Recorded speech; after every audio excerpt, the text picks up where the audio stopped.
Quand deux hippocampes ont le coup de foudre, ils s'éloignent jusqu'à un bouquet d'algues où ils passent des heures à tournoyer l'un autour de l'autre, à changer de couleur et à se faire les yeux doux.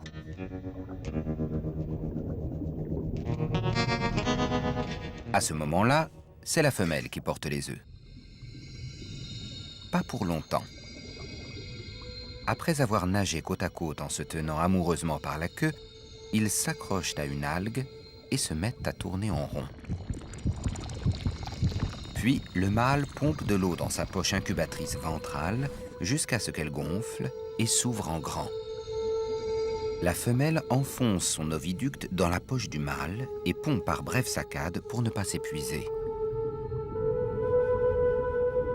Quand la poche est remplie de 200 œufs environ, elle retrouve sa taille de jeune fille pendant que le ventre du mâle s'arrondit.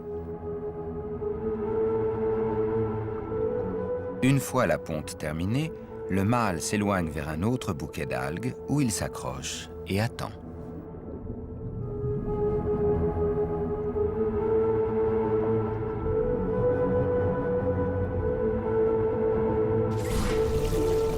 Pendant ce temps, son corps se met à produire de la prolactine, l'hormone qui déclenche la lactation chez les femmes enceintes.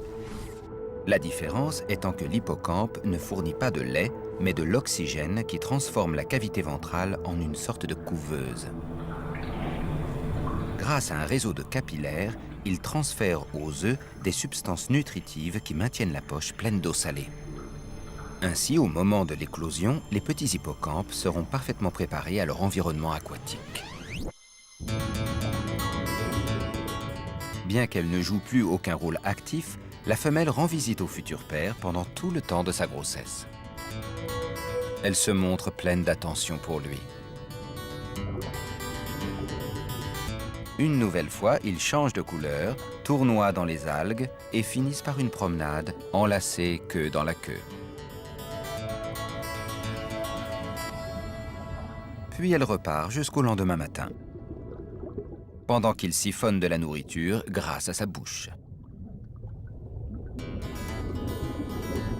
On ne sait toujours pas pourquoi la femelle rend visite au mâle quotidiennement au lieu de s'installer avec lui. Quoi qu'il en soit, sa contribution s'arrête au transfert des œufs. C'est le mâle qui se charge de les féconder et de les porter jusqu'à leur éclosion.